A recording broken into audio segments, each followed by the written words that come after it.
Well, let me just say it is great to be back with you guys this weekend, but I am not gonna lie to you. I am missing myself some Montana. I tell you what, if you relocated here from Montana, I need to talk to you, find out what's really going on. What are you running from? Because when we were in Montana, in fact, I picked 4 reasons that I wanna live there. One day in July, the high was 68 degrees. The low was 38. I checked here, it was 1,000,000 degrees with tropical humidity. I thought, there's one. We were in a county for 3 days, and while we were there, they had their first reported case of COVID-19. How refreshing is that, right? And I'll tell you the third thing. In Montana, they love America. I'm telling you, back here in North Carolina where you couldn't get together and have fireworks. Bozeman, Montana was a 3-hour party of fireworks that night. It was incredible. But the best reason is I went to a rodeo.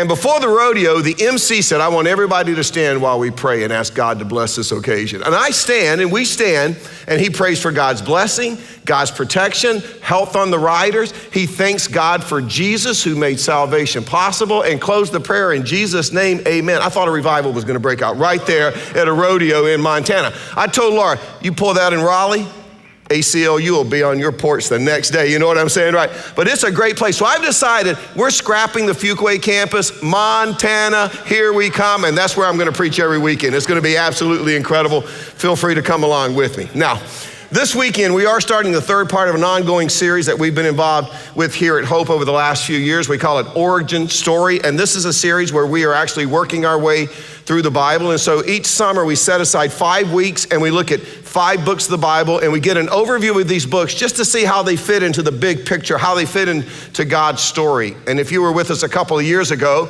it makes sense that if you're gonna teach through the Bible that you start in the book of Genesis. And so we looked at the Pentateuch. You may remember it means the 5 books. And we looked at the book of Genesis, Exodus, Leviticus, Numbers, and Deuteronomy. Last year, if you were with us during the summer, we looked at Joshua, Judges, Ruth, 1st and 2nd Samuel. And this year, we're looking at 1st and 2nd Kings. We're actually gonna skip 1st and 2nd Chronicles. And the reason we're gonna skip it is because it's very, very repetitive if you've ever read through the Bible of 1st and 2nd Kings. So we're gonna look at 1st and 2nd Kings. Then we're gonna look at Ezra. Then we're gonna study what I think is the life of the greatest leader in the Bible. His name is Nehemiah. And then we're gonna wrap up this series by looking at one of my favorite stories in the Bible. It's the story of Esther. And let me just remind you why we actually do this series. You may or may not know this, but most people think that the Bible is a book. But I got news for you, the Bible actually isn't a book. The Bible is actually a collection of 66 books. Now think about this for a second. These 66 books were written by 40 different people over a span of 1,400 years, covering 3 continents and written in 3 different languages. That's the Bible. And I tell you that because I want you to understand, it's not like a group of guys got together at Starbucks one day and said, hey, we should write a Bible and maybe we can start a brand new religion. And they put their heads together and wrote the Bible. 40 different people over a span of 1,400 years. That means most of these people never even lived in the same era. They didn't talk to one another. They didn't have email or internet where they could visit or they could conspire. 40 people over 1,400 years. But this is what's amazing, and this is why this is so important. It's because from the beginning to the end of the Bible, from Genesis all the way through the book of Revelation, the Bible holds true to the same story, and the story is this. God created mankind to be in a relationship with mankind. Think about it. When God created Adam and Eve, they didn't have to do anything to be in the relationship with God. They were in the relationship with God, but you know the story, right? They blew it, they sinned, they destroyed the relationship, and the rest of the Bible is really nothing more than an epic love story where God is coming up with the gospel plan to be implemented so that mankind would have a way to be back restored into a relationship with God. So we go through this series, we're finding out how these books fit together in God's story, because when you think about it, our life isn't really our story. It's God's story. We all play a role, but at the end of the day, it's God's story. And this weekend, we're gonna take the first book, it's 1 Kings. And in 1 Kings, I'll just tell you ahead of time in case you get bored and wanna check out early, it's this. We're gonna be reminded that one of the challenges of being a parent is the divorce between what happens at work and what happens at home. Because if we're honest, a lot of us, we hit a home run when we go into the marketplace, when we go to the office, when we go to work. But you know what? What difference does it make? What good is it if you strike out at home? And you're gonna see that that could be true of David. Think about this. Israel's greatest king was an incredible success from a marketplace perspective. I mean, think about some of this. He reigned for 40 years and he was undefeated in battle. David, as a king, never lost a battle. Not only that, he was unsurpassed in the area of imports, exports, all trade routes because of David and the economy, they came through Israel. On top of that, he expanded the borders more than they had ever been expanded in the nation of Israel. I'm telling you, he was an incredible king. He was an incredible leader in the workplace. He was an absolute disaster at home. And I think it's because David was so busy fighting battles, so busy writing poetry, so busy composing songs, so busy building a strong economy. Guess what? He won over everybody except his family. And as you're going to see, as a result, his children basically turned against everything that David stood for, everything that he believed, everything that he loved. My point is simply this: David as a king had no equal. But as a father, as a parent, he was a great disaster. And so understand, as we study 1 Kings, we are studying the backwash of David's home life, or I might say the lack thereof. And I hate to kick a man when he's down. And I say that because when the book of 1 Kings opens, we have come to the end of David's life. David is actually on his deathbed. David is dying. But you immediately get an idea, a little glimpse into what his home life was like. For example, you immediately meet a young man named Adonijah. Adonijah is one of David's sons. This is what it says in 1 Kings chapter 1, verse 5. Now, Adonijah, whose mother was Haggith. Now, I want to point something out here. Adonijah's mother was Haggith, okay, so she's David's wife. In just a minute, we're going to read about Solomon, whose mother was Bathsheba. I think we all remember Bathsheba. So there's wife number 2. We know that David's first wife was a woman named Michal, who was King Saul's daughter. And you're like, whoa, how many wives did David have? Well, if you do the research and the study and take the time, I can find that David had at least 12 wives. And I just want you to hang on to that. I heard the moans and the groans out there from some of the men, right? But I just want you to hang on to that thought. It's going to play a part in our story. Now, Adonijah, whose mother was Haggith, put himself forward and said, I will be king. See, he's thinking, Dad's going to die.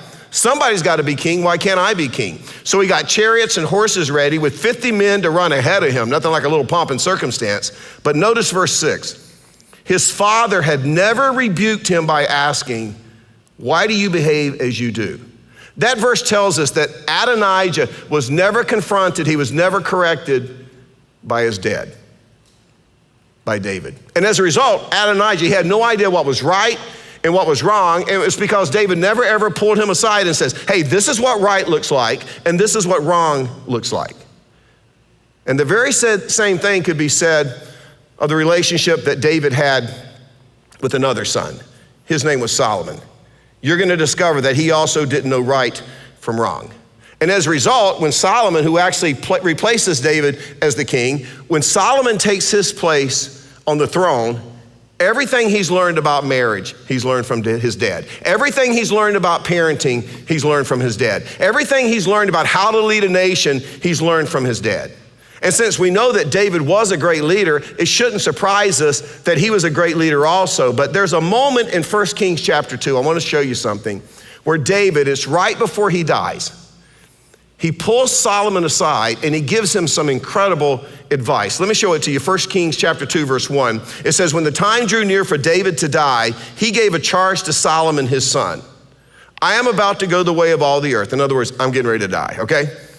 So this is what he says, Solomon, be strong, act like a man, observe what the Lord your God requires, walk in obedience to him, and keep his decrees and commands, his laws and regulations as written in the law of Moses. Do this that you may prosper in all you do and wherever you go, and that the Lord may keep his promise to me. What was the promise that God made to David? Well, here it is. If your descendants watch how they live, if they walk faithfully before me with all their heart and soul, you, David, will never fail to have a successor on the throne of Israel. So this is some last minute advice that David is giving to Solomon. Now, my guess is at this moment, Solomon is a basket case. Think about this. Let's put it in perspective. He is getting ready to take over the throne that his dad, the great King David, has spent the last year building this nation. He's going to take it over. He's never lost a battle. He's built this economy. It's an incredible success story, and Solomon is only 20 years old. And so it says in 1 Kings chapter 2, verse 10, David rested with his ancestors and was buried in the city of David. He had reigned 40 years over Israel, 7 years in Hebron, 33 in Jerusalem. So Solomon sat on the throne of his father, David, and his rule was firmly established. So now we have the reign of the third king of Israel. The first one was King Saul. And then after King Saul, there was King David. And now we have King Solomon. And over the next few chapters in 1 King, we learn that God appears to Solomon 3 different times. It actually forms the outline for the whole book of 1 Kings. Let me show you the first one. 1 Kings chapter 3, verse 5, it says, at Gibeon, the Lord appeared to Solomon during the night in a dream, and God said, ask for whatever you want me to give you. Wow. Have you ever thought how you would answer that question? Can you imagine God coming to you in a dream and saying, whatever you want, I will give it to you. So ask for whatever you want me to give you. Solomon answered, well, you have shown great kindness to your servant, my father David, because he was faithful to you and righteous and upright in heart. You've continued this great kindness to him and have given him a son to sit on his throne this day. Now, Lord my God, you have made your servant king in place of my father David. Notice what he says, but I am only a little child and do not know how to carry out my duties. That's just another way of Solomon saying, I have no clue what I'm doing. And a lot of the reason he has no clue what he's doing is because of his upbringing. He doesn't know what's right. He doesn't know what's wrong. So he prays in verse 9 of 1 Kings 3, give your servant a discerning heart to govern your people and to, look what it says, to distinguish between right and wrong. And God hears that request, and it pleases God, and so God answers Solomon's prayer. And you'll find out through this book that Solomon is given by God great discernment, great wisdom, great riches, great fame. In fact, it says in verse 29 of chapter 4, God gave Solomon wisdom and very great insight, a breadth of understanding as measureless as the sand on the seashore. Solomon's wisdom was greater than the wisdom of all the people of the East, greater than all the wisdom of Egypt. He spoke 3,000 proverbs, and his songs numbered 1,005. That is way more than his father David ever wrote and composed. And then it says in verse 33, he spoke about plant life, from the cedar of Lebanon to the hyssop that grows out of walls. He also spoke about animals and birds, reptiles and fish. From all nations, think about this, from all nations, people came to listen to Solomon's wisdom, sent by all the kings of the world who had heard of his wisdom. And there is no YouTube, there is no internet, but through the trade routes, words spreading all over. I mean, can you imagine Solomon's popularity? People are coming from all over the world to hear his TED Talks. I mean, this guy is bigger than Oprah, and that we know that's big, right? He's an expert on botany. He was an expert on architecture. He was an expert on art. I mean, knowledge just spilled out of Solomon's life. By the way, do you know what that tells me? It tells me that just because maybe you come from a dysfunctional home or a dysfunctional family, that doesn't disqualify you from doing great, phenomenal things with your life. So don't hide behind that. Don't use that as an excuse. God has given each one of us talents, gifts, abilities. Not only that, the psalmist says that each one of us, we are fearfully and wonderfully made. So understand, God has done his part. God has positioned every one of us for greatness. That's his job. He's done his part. What's our job? What's our part? Our job is to discover those abilities, discover those gifts, to discover those talents, and then to use them to expand God's kingdom, to use them to change the world. Let me tell you something. You do not have to be a product of your environment. You don't have to live your life as a victim. I don't care how dysfunctional your home may have been. It's a lie. Don't buy into the lie.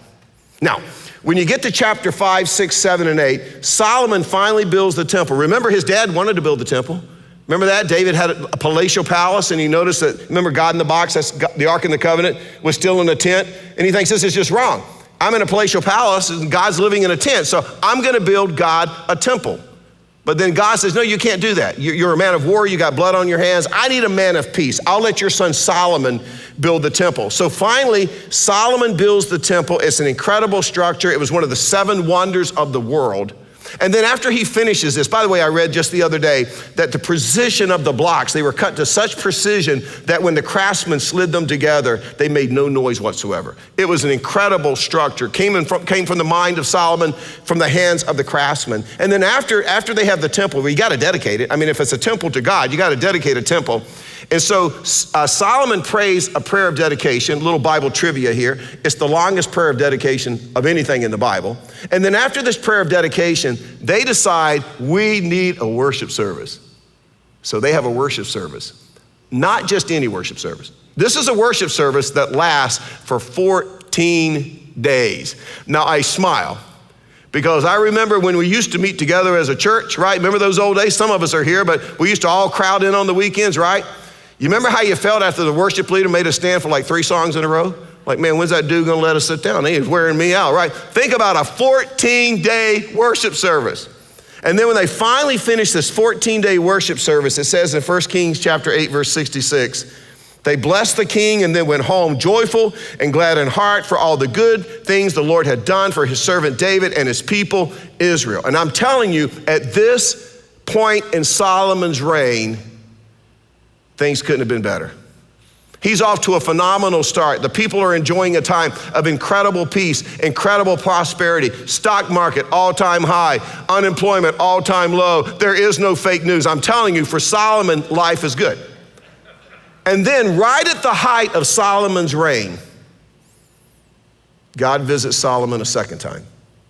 1 Kings chapter 9, verse 3, the Lord said to him, I have heard the prayer and plea you have made before me. I have consecrated, that's just a big Bible word that means set apart. I have set apart this temple which you have built by putting my name there forever. My eyes and my heart will always be there. That's what God promises, verse 5.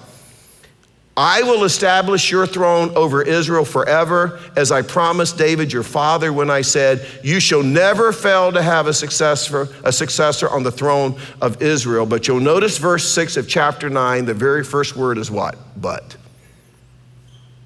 But it's a warning. Why? God's never warned him before. Here's your principle. It's because when life is a bowl of cherries, you're not aware of the pits. And I know what some of you are thinking. I wonder who said that, Socrates, or you think that was Confucius, right? That's actually a Mike Lee quote. So let me just give it to you again, okay? When life is a bowl of cherries, you are not aware of the pits.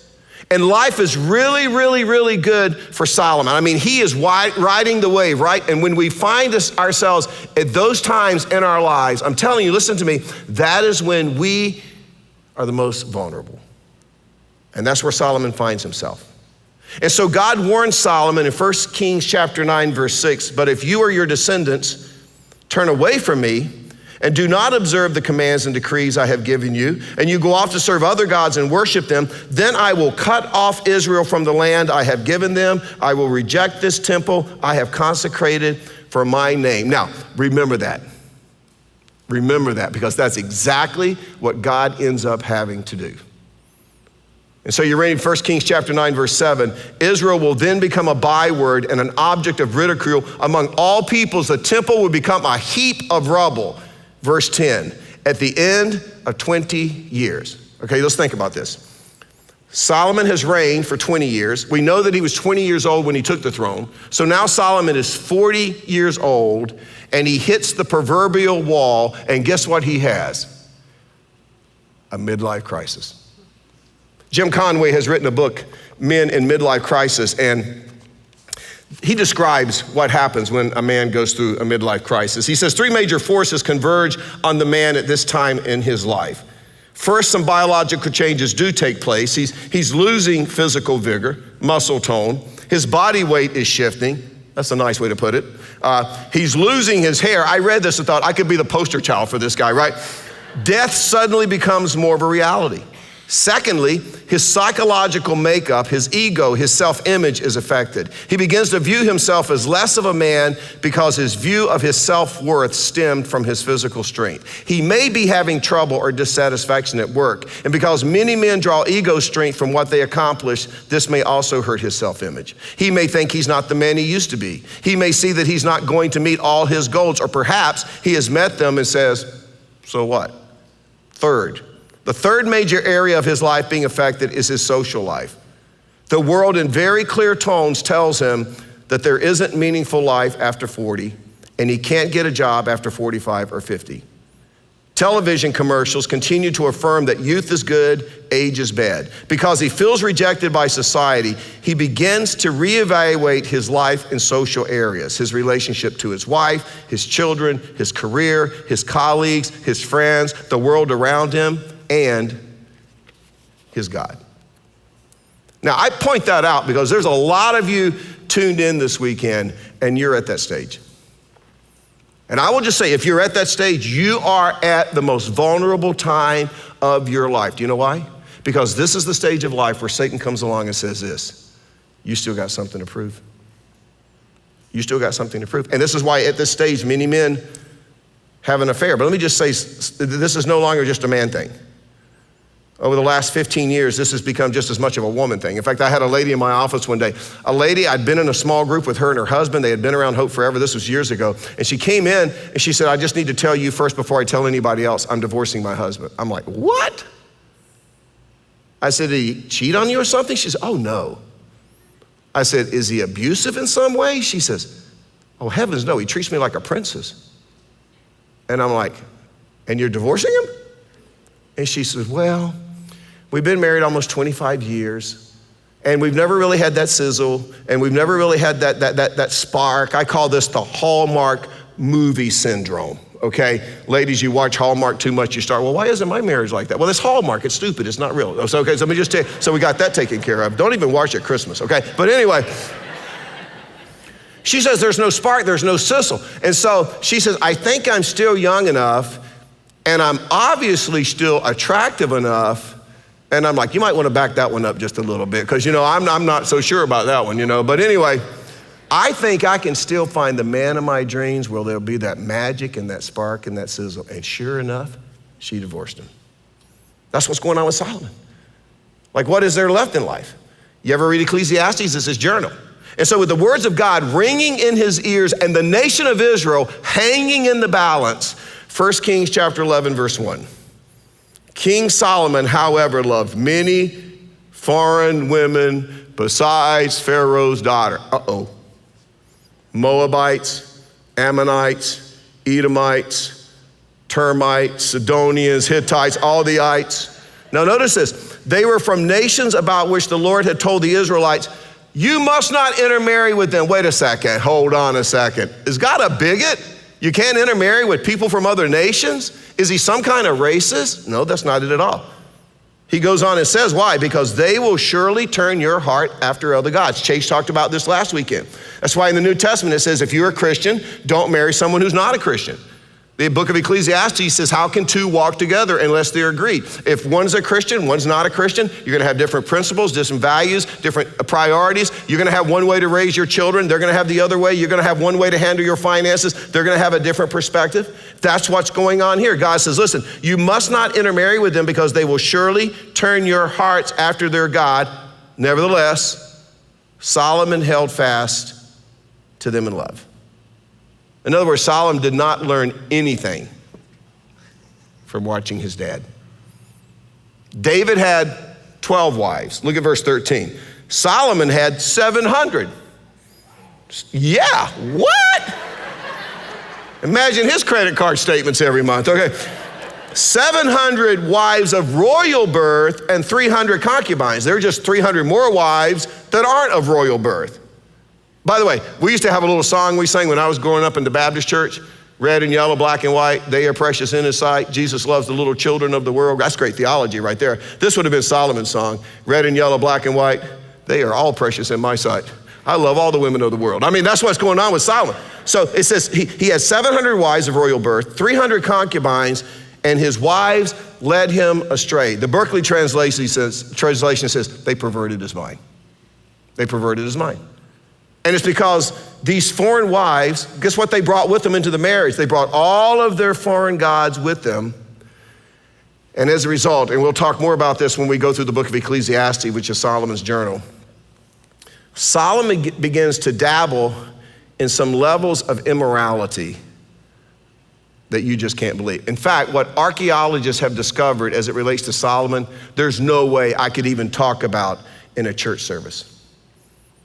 But basically, and I'll say more about this when we go through Ecclesiastes, by the end of his life, he became a very effeminate, oversexed cynic. And he was like, what does it matter? Whatever you do, it's like chasing the wind. It's vanity, all vanity.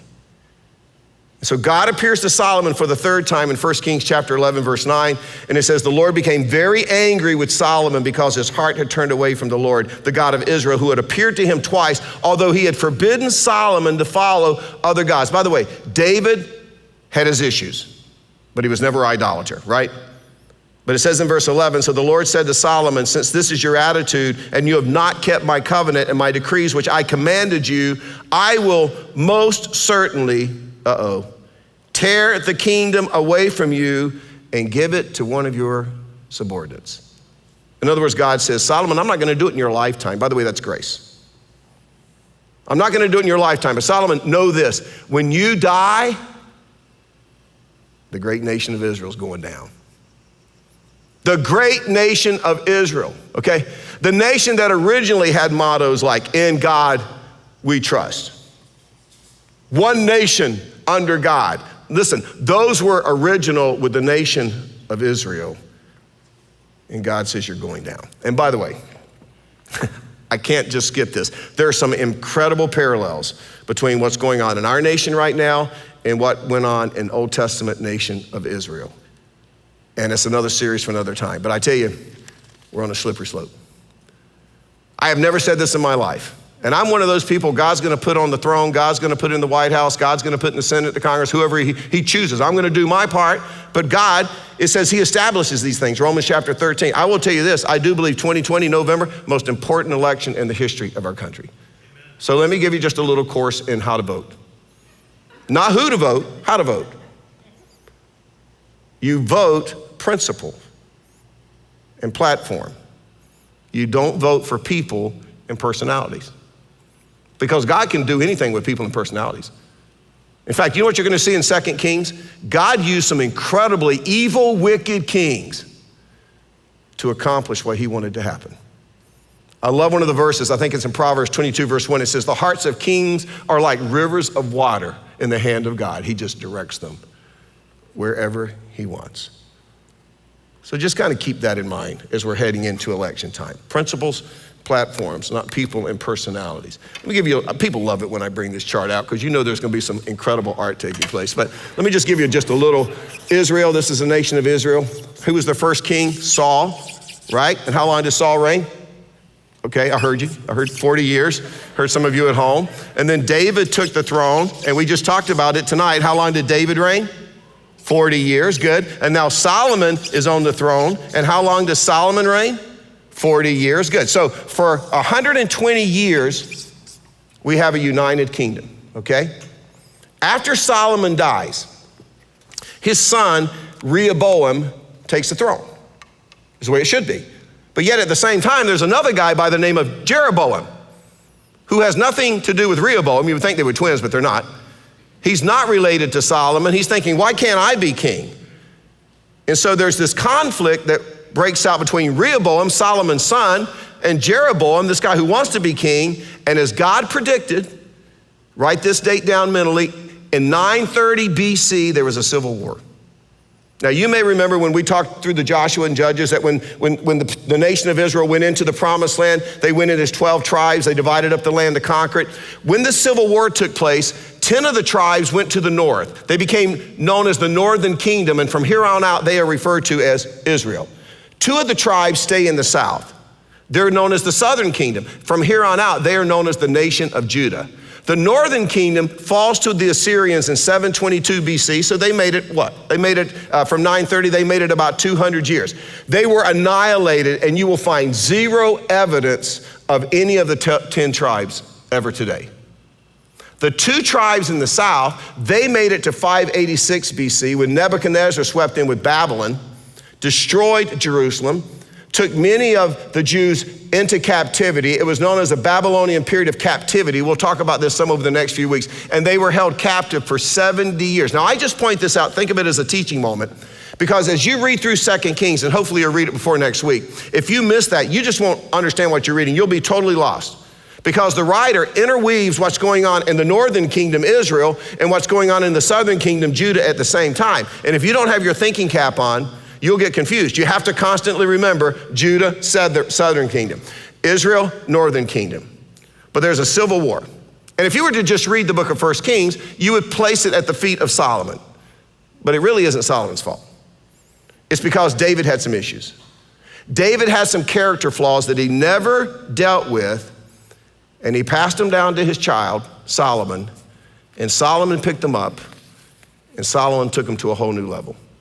Do you remember a verse that we looked at a few weeks ago when we were going through our 10 Commandments series? We looked at Deuteronomy chapter 5, verse 9. For I, the Lord your God, am a jealous God, visiting the iniquity of the fathers on their children and on the third and fourth generation of those who hate me. In other words, if a parent has a certain pet sin, we'll call it an evil bent, and that is left unchecked, I promise you, it is going to be passed down to your child. This isn't a curse. This is just a principle. Monkey see, monkey do. They're going to observe you. If it's okay for you, it's going to be okay for them. So you're going to pass it down to the child. They're going to perfect it, and they're going to pass it down to their children. And it'll go right down to the third or fourth generation unless somebody in that process stops it. And we'll see that next week in 2 Kings. We'll see that next week. But you go see that principle unfolding. Now, let me just say this. Before we look at the end of the book, I want to show you something.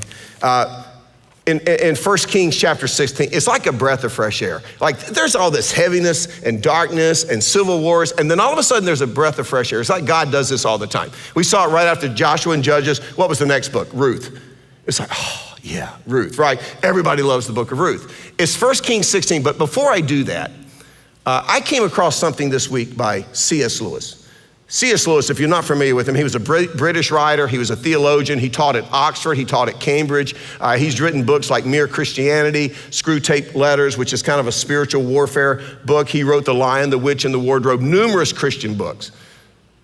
He wrote an article in 1948. Now, we're right in the middle of COVID-19. We're right in the middle of all this social unrest, and economy's a disaster, and schools are a disaster, and it's just such a dark, feels like almost hopeless time. And I thought I would read something to you. This is an article that he wrote in 1948, and it's called On Living in an Atomic Age. Let me see if it encourages you. He says, in one way, we think a great deal too much of the atomic bomb. You could put COVID-19 there. He says, how are we to live in an atomic age? I am tempted to reply, why, as you would have lived in the 16th century, when the plague visited London almost every year. Or as you would have lived in the Viking age, when raiders from Scandinavia might land and cut your throat any night. Or indeed, as you are already living in an age of cancer, an age of paralysis, an age of air raids, an age of railway accidents, an age of motor accidents. In other words, do not let us begin by exaggerating the novelty of our situation. Believe me, dear sir and madam, you and all whom you love were already sentenced to death before the atomic bomb was invented. It is perfectly ridiculous to go about whimpering and drawing long faces because the scientists have added one more chance of painful and premature death to a world which already bristled with such chances and in which death itself was not a chance at all, but a certainty. This is the first point to be made. And the first action to be taken, I love this, is to pull ourselves together. If we are going to be destroyed, listen, if we are going to be destroyed by an atomic bomb, let that bomb, when it comes, find us doing sensible and human things, praying, working, teaching, reading, listening to music, bathing the children, playing tennis, chatting to our friends over a pint and a game of darts, I would add, and going to the gym. Not huddled together, I love this, not huddled together like frightened sheep thinking about bombs. They may break our bodies. Notice what he puts in parentheses. A microbe can do that, but they need not dominate our minds. You know what he's saying? Stop living in fear. As Christians, we haven't been given a spirit of fear, but of power. See, fear makes us irrational. Fear cancels out the evidence and the proof and the reality that there's a God on the throne who is exactly in control. So I hope that's a breath of fresh air to you. That's some truth right there. That'll preach right there. And Jesus said the truth will set you free. Now, back to 1 Kings chapter 6. That was just a little commercial. Back to 1 Kings chapter 16, verse 29. During this dark time, look what happens. In the 38th year of Asa, king of Judah, where were they? South. Ahab, son of Omri, became king of Israel, north. And he reigned in Samaria over Israel 22 years. Ahab, son of Omri, did more evil in the eyes of the Lord than any of those before him. I'm gonna give you a chart next week. You can download it, take it home with you, where I break out the kings and the prophets that served and with all the kings. By the way, when you get to the end of 1 Kings, you're finished with the Old Testament. Everything after 1 Kings fits within these books. All the prophets, everything just fits right in. I'll show you how that all fits in next week. But all the kings that were in the north, every one of them says they did what was evil in God's eyes, just like their father.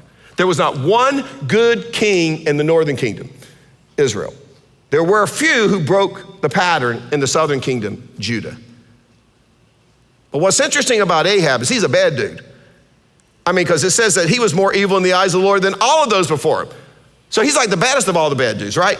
In fact, Ahab married a woman that you'll recognize, Jezebel. And there's a reason that none of you name your daughters Jezebel, right? Nobody wants to name a daughter Jezebel. Well, let me tell you what Jezebel did. She introduced Israel to demon worship, to witchcraft, to the occult. That's the nation of Israel. Now think about this. In all the midst of all this evil, all this darkness, all this chaos, a prophet shows up on the scene. His name is Elijah. Nobody knows his roots. Nobody knows where he came from. He just comes out of nowhere. And God places Elijah right in front of Ahab to confront him. And I just want you to understand something, because I'm gonna be honest with you. Most of us as Christians, we've gotten really, really soft. I mean, I'm all about the fruits of the Spirit, love, joy, peace. I get that, right? But as a mature Christian, we have instructions at times to rebuke, at times to reprove, at times we have to correct, at times we have to speak the truth in love. Sometimes that's the way God has called us to operate. So here in Kings, just when things look dreadful, just when things look horrible, just when things look impossible, just when things look like they can't get any worse, along comes Elijah. And Elijah's like, hey, pleased to meet you, Ahab. I'm Elijah. Just so you know, buddy, you're not going to experience a moment's peace as long as I'm around. And I'm planning on being around all of your days. And some of the coolest stories in the Bible take place in the latter part of 1 Kings through the ministry of Elijah. So much so that this fall, I'm going to take out 4 or 5 weeks and we're going to do a series just on Elijah. There are some incredible stories there. But I got to wrap this up. But there are some incredible, relevant lessons from this ancient book. Let me give them to you. First of all, unchecked sinful bents are passed from the parent to the child. I just will tell you this. As parents, we have to deal with sin in our lives. We can't just ignore it, because if we don't, I promise you, our children, they're no different than Solomon. They're watching. They're observing. You're telling them it's okay, and I promise you, they will pick it up, they will perfect it, and they will take it to another level. If you're one of those parents, you just love to party all the time, party in the driveway, party in the street, party in the cul-de-sac, party, I promise you they're watching. And not only will they start younger, they'll party hardier. So you have to deal with that. Unchecked sinful bents are passed from the parent to the child. You see it in daily Solomon. Second, we are most vulnerable when we least expect the temptation.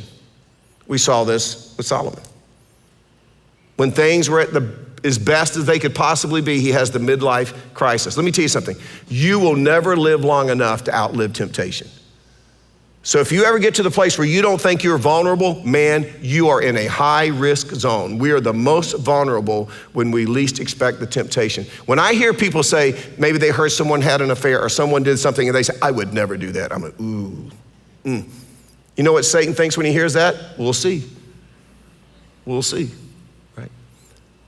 Third, God always has the right person to match the hour. We see that in the life of Elijah. Now, we don't have Elijahs today, and we don't have Jeremiahs today, and we don't have Isaiahs today. We don't even have Billy Grahams today. I mean, I remember in the early 90s when Time made Billy Graham the Time Man of the Year. He was on the cover, and the reporter interviewed him and was talking about the millions of people that had responded to the gospel under his ministry. And the reporter asked Billy Graham, who is going to take your place when you're no longer here? And Billy Graham's response was, God always has someone waiting in the wings to step up. Let me suggest this.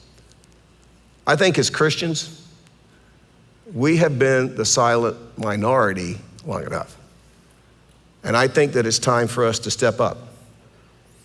And sometimes that means we love.